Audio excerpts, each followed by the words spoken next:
एक बार की बात है, एक छोटे से प्यारे शहर में जहाँ गहरी गलियां और पुरानी किताबों की दुकानें थी, वहाँ एक लड़की रहती थी जिसका नाम था सीना।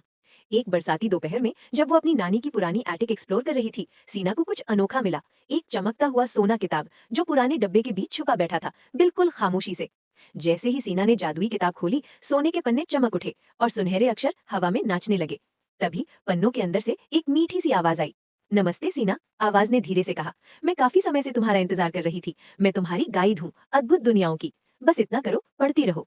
सीना ने पहला पन्ना जोर से पढ़ा और एक ही पल में नीली बनफशाई रोशनी की चमक के साथ वो एक जादुई जंगल में पहुंच गई। चमकती जुगनू बड़ी बड़ी रोशनी वाले मशरूम के आसपास नाच रही थी। प्यारे जंगल के जानवर हिरन और लोमड़ी झिलमिलाते पहाड़ों के पीछे से झांकने लगे, जैसे उन्हें भी सीना का इंतजार था। सीना ने अगला पन्ना पलटा और जंगल गायब हो गया। अब वो थी पानी के अंदर एक चमकदार समुद्री राजमहल में और सांस भी ले रही थी बिल्कुल आराम से। रंग बिरंगी मछलियां उसके साथ तैर रही थी और एक दोस्तों जैसी मर्मेड ने पिंक और सोने के कोरल महल से हाथ हिलाया, जैसे पुरानी सहेली मिल गई हो। एक और पन्ना पलटा और सीना ऊपर, बहुत ऊपर आसमान में उड़ गई। वो नरम रुई जैसी बादलों पर खड़ी थी, जहां रेनबो पंख वाले सफेद घोड़े पेगासस उसके आसपास उड़ रहे थे। हवा ने उसके बालों को उड़ा दिया और सीना खिलखिलाकर हंस पड़ी, एक हाथ में जादुई किताब और दिल में खुशी का तूफान लिए। वो घूमी, नाची और आसमान को देखा। ये सब सिर्फ एक किताब की वजह से था। जब बादलों के राज्य में सूरज ढलने लगा, जादुई किताब धीरे धीरे चमकी।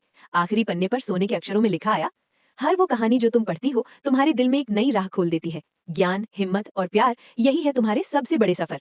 सीना ने ये पढ़ा, आंखों में चमक आई और उसने किताब को सीने से लगा लिया। एक हल्की सी सोने की रोशनी में सीना वापस अपनी नानी की एटिक में थी। जादुई किताब उसकी गोद में थी, शांत, वर्म